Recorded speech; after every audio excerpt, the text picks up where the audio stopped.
जितनी ऑर्गेनाइजेशन जो ट्रांसफॉर्मेशन के दौर से गुजर रही होती हैं, चाहे वो सॉफ्टवेयर हो चाहे ऑर्गेनाइजेशनल ट्रांसफॉर्मेशन हो, तो एक जो बहुत क्रिटिकल चीज अक्सर ऑर्गेनाइजेशन को दरपेश होती है वो रेजिस्टेंस टू चेंज होती है। उसकी रीजन ये है कि जब आप टेक्नोलॉजी को चेंज करते हैं या आप कोई नया मॉडल काम करने का लेके आते हैं, and information technology is just one of the means to achieve your objective. तो उसमें जो सबसे क्रिटिकल बात होती है जो अक्सर ऑर्गेनाइजेशन को चैलेंज आता है, उसकी रीजन ये होती है कि वो ह्यूमन रिसोर्सेज या ह्यूमन एस्पेक्ट को भूल जाते हैं।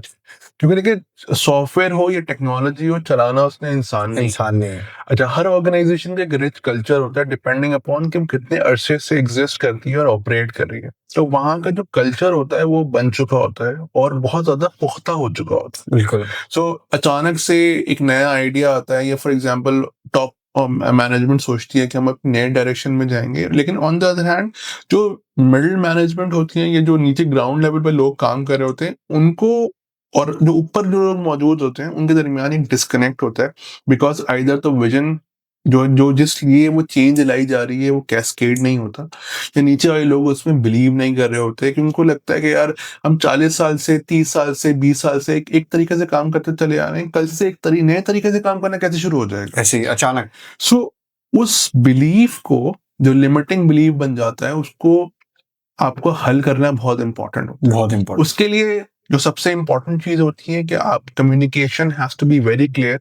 जो मकसद हमने जो अचीव करना है, क्यों करना है, कैसे करना है, उसमें लोगों का क्या रोल होगा, वो बहुत अच्छी तरीके से वेल कम्युनिकेटेड होने चाहिए। Number 2, now it's very much important that if you are moving into a new direction, doesn't mean your existing workforce is outdated and cannot या किसी काम की नहीं है, वो किसी काम की नहीं है।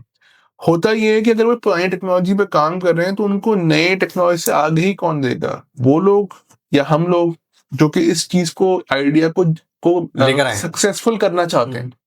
So they need training, they need motivation, they need uplifting.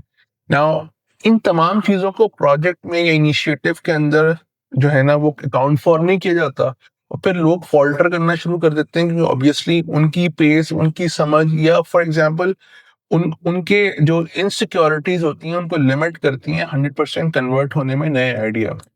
तो जब तक आप उनको गाइड नहीं करेंगे, मेंटोर नहीं करेंगे, ट्रेनिंग नहीं प्रोवाइड करेंगे, वो कैसे आपके साथ कदम से कदम मिलाके चल सकेंगे।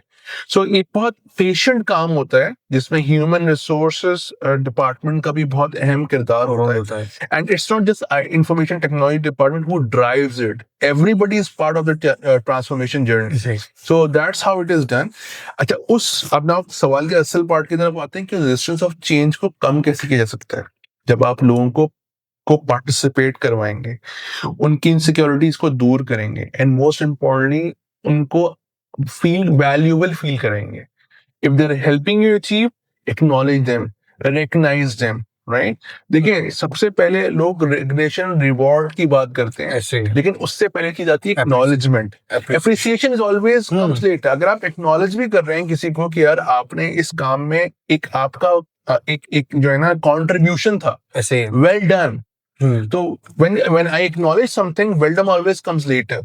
That's what's important, and if organization can focus on that, have a very strong strategy built around their human resources or the human capital, there is no wonder कि वो लोग इस चीज को achieve ना कर पाए।